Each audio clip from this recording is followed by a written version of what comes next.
So for the second part of this lesson, we're going to look at the graphs of equilibrium.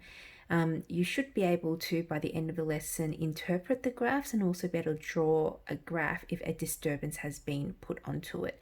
So let's begin with having a refresher on the two basic graphs to use to describe equilibria. The first one is a rate versus time graph. Now, when the rates are equal for the forward and backward reaction, that's when we know equilibrium is reached. So at this particular time point, let me bring my pointer up.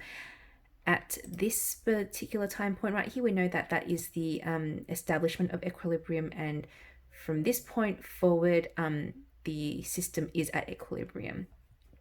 One of the more common graphs that you'll come across is having the concentration or amount of the product or reactant on this product or reactant on your y-axis versus time. Now, when a plateau, so there's no change in the quantity or the concentration, so when the graphs plateau, that particular point where they all plateau at the same time is the point where the equilibrium is established. It doesn't always have to look like this. They don't have to cross each other. In fact, they could potentially they don't have to ever meet. Okay, that's not important. Or the most important thing is looking at which time point or when an equilibrium is established. So when they all start to plateau, that's when you know an equilibrium is established, and the time in between is the system trying to establish equilibrium. So let's begin with this graph here. Hopefully you've got this in front of you so you can annotate this graph as I'm going through each of the components of this. So we've got a reaction. It's been given by the equation up here. We can see that it's an endothermic reaction as well. And we will use this equation up here to work out what's been happening down. Use this information at the top to work out what's happening in this graph. So it's a concentration versus time graph, and we're going to describe what's happening at each particular time point. Now, as you can see here, between 0 and 4 minutes, we know that the system is at equilibrium because each of the concentrations don't change. They are just on a flat line. They have plateaued. Now, at the 4-minute mark, we know that something's happened because what you can see here is that the species in the mixture is trying to counteract some kind of change that had happened at the 4th-minute mark. Now, what change has happened? Now, guys, when you see that everything, like all the species in the reaction, all the species in our system is moving, increasing or decreasing gradually. See how it's like a gradual, Cl2 and CO is a gradual increase and Cl2 is a gradual decrease. When you see this gradual change in all the species present, then you know that the change that has occurred is actually a temperature change. Okay, when temperature changes, then everything slowly tries to counteract that. Now, what kind of temperature change has occurred? Is it the increase in temperature or decrease in temperature? Well, that requires you to look at the what's happening in the graph and match it up with the information that's up here. So as you can see in this graph, we've got an increase in the amounts of Cl2 and CO, which means that the reaction is driving forward. There's also a decrease in CoCl2, which further proves that as well. So the reaction is moving forward. Now, this is an endothermic reaction, which means heat is a reactant, heat is put in. So we can confidently say that because it's trying to move forward and away from the heat, that heat is actually being added at the 4-minute mark. So we can confidently say that at the 4th-minute mark, the temperature has increased, which caused the forward reaction, the position of the equilibrium to move forwards in order to counteract that change. Now, as you can see here, by the 8th-minute mark, we can see that all 3 species are starting to plateau. So at the 8th-minute mark, that's when the new equilibrium is established. Now, if you were to punch all the numbers in here and determine the equilibrium constant, K, the Kc value, you'd find that this Kc here is going to be the same as the Kc over there. Okay, remember, obviously the concentration is different, but it's the relative concentrations of each. So you should still be able to calculate and work out that the Kc value is still the same as when the equilibrium is first established, or as best as it possibly can to where it was before. Because as Le Chatelier's principle states, the system will try to do anything it can to counteract the disturbance that's been imposed on it. So from 8 minutes to 10 minutes, everything's happy and well. At the 10-minute mark, we see a disturbance that has happened. Now, if you look at the what's happened at the 10th minute line, 10th minute line, you'll see that CO has suddenly had a sudden drop. So one species out of the three has had a sudden drop. This means that we have removed a species out of the system. We've removed, in this case, carbon monoxide, the product. Now, what you'll then see is that because there is a sharp decrease in this product, what would a reaction an equilibrium system try to do? It will try to move forward to counteract that change. We've just lost a whole heap of carbon monoxide, so we're going to try and replenish it. And to replenish it, we have to drive the reaction forward. So what you actually see here, that after carbon monoxide has dropped, it will try and increase itself.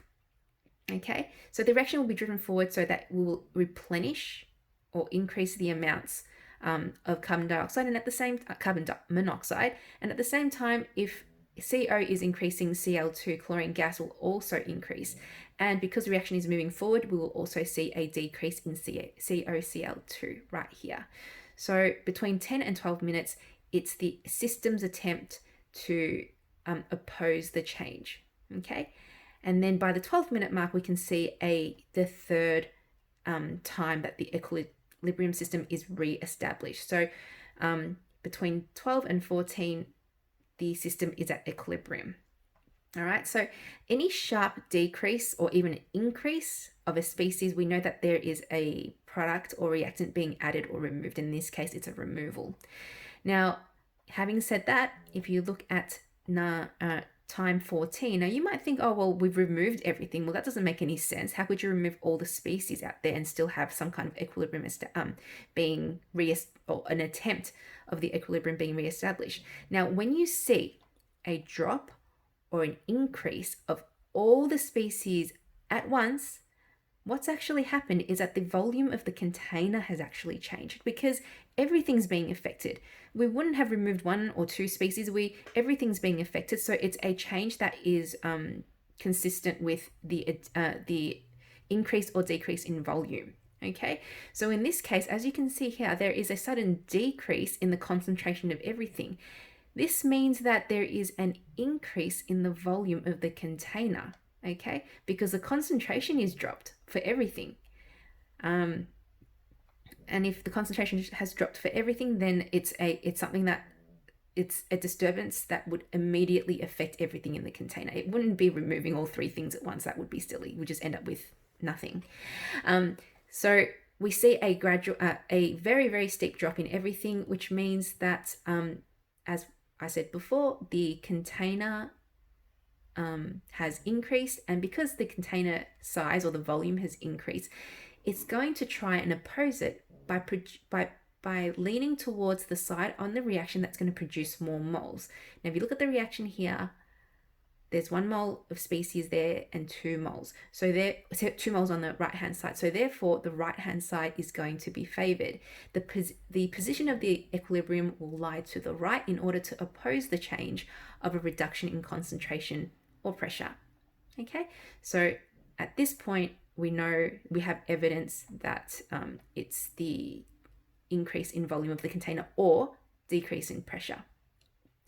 And then once again, the system attempts to re-establish it, and it's going to favor the right-hand side, which means that Cl2 and CO will increase in concentration or in amounts, and at the same time, we're going to have COCl2 decreasing. And then around the 16-minute mark, we have the new equilibrium being established. So the equilibrium here has established 4 times initially. It was at equilibrium 1, 2, there's four plateaus in this graph and 3 disturbances which we can identify based on what we see in the graphs. So hopefully you have annotated your diagram and understood that, because we're going to go into this diagram here and see if you can tell me before I spit out the answer what's happening at each of these time points here. Okay, so once again, we've got the Haber process up here, and it's an exothermic reaction given by the negative delta H. You can see another thing to note is that there are 3 moles of species on the left-hand side and 2 on the right. So that might make a different, that might be important for you to figure out later, for you to use later and figure out what's happening. So between 0 and the first time point here, we know that an equilibrium is established because of the plateau. Now, what has happened at T1? Give yourself a minute to have a think about it and see if you can work it out. What has happened? Well, what has happened, as you can see, judging by the sharp increase in N2, is that we have added nitrogen gas into the system. When we introduce more nitrogen gas into the system after the system has already established equilibrium, it would want to oppose it. And how would it oppose it? Well, it would want to reduce the amount of nitrogen gas. And to do that, the reaction will be pushed forward. So we will, the position of the equilibrium will be leaning towards the right-hand side, pushing it forward. To counteract that change, we want to reduce the amount of N2 gas that has been added, because that was a disturbance to the equilibrium. And by doing so, what you're seeing is that after the change has been, after the change was implemented at time point 1, we see that immediately after, as soon as possible, it's going to try and counteract that by reducing the amount of N2. Okay, and that's done by pushing the reaction forward. And as you can see, if you reduce the amount of N2 by pushing the reaction forward, you'll also have to reduce the amount of H2. So if you go to and look at the H2 graph, that's also reducing at the same time. And as you can see here, if this was a very accurately drawn graph, you'd see that the ratio of N2 and H2 reducing would be 1 to 3, because for every 1 mole of N2, you'd reduce 3 moles of hydrogen. So that's why you can see that there's such a steeper or bigger drop in H2 here, and this should be about 1/3 of what you see in H2, if it was drawn very accurately, of course. So this is just roughly drawn like that.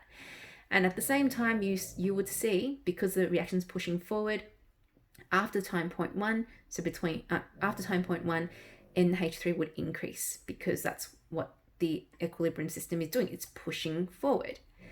So after time point 1 and approaching time point 2, in the middle of that, equilibrium is re-established at around about, I guess, this point here, when all the lines are plateaued.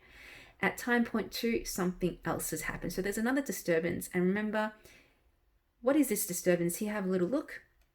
If everything suddenly increases or decreases at the same time, we know that it's the volume of the container that has changed. So in this case, with everything increasing in concentration, we know that the size of the container has suddenly shrunk. Otherwise, they wouldn't be increased in concentration. So they all increase sharply at the same time. Now, because the container is now smaller, okay, there's a lot more crowding happening. What we can say that will happen to the equilibrium system is that it will try to counteract it by pushing in the direction that would yield less moles. And in this case, it would be the right-hand side, because on the right-hand side, you only have 2 moles of species, and on the left, there are 4. So you'd want to go in the direction that would give you less moles, because you want to counteract that crowding, that loss in volume that has happened at time point 2. So if the reaction is pushing forward, we can understand why NH3 is increasing in amounts, in concentration, and the reactants N2 and H2 are decreasing in concentration at the same time. So it's trying to re-establish that equilibrium, and sometime between T2 and T3, we see that the equilibrium is established because of that plateauing line. Now what happens at T3? Now have a look here, and can you figure out what has happened? Obviously, now because you can see a gradual increase or decrease with all the species that are there, it is indeed a temperature change. Now what temperature change specifically? Let's have a look at the equation and match it up with what's going on after time point 3. So after T3, what we see is that we see N2 and H2 increasing. So it means that it's going backwards. Okay, the reaction is favoring the position is on the left hand side because it's trying to move back the other way. Now, why would it move back the other way? Okay, and what kind of temperature change would drive that? Now, have a look here. It's an exothermic reaction, which means heat is technically a product of this reaction. And for it to drive back the other way, well, obviously, it would have to be heat that was added in the system. Because by adding heat, it doesn't like the fact that you've increased the temperature. So we'll try to reduce the temperature up by moving in the direction that produces less heat. So at time point 3, it's the addition of heat based on the information that we can see here in our diagram, the information up here, okay, our delta H. So we can see that the reaction is going backwards, and that's further proven by the reduction in ammonia gas as well, okay? And then sometime after time point 3, we see the equilibrium being re-established. So I hope that was really clear for you.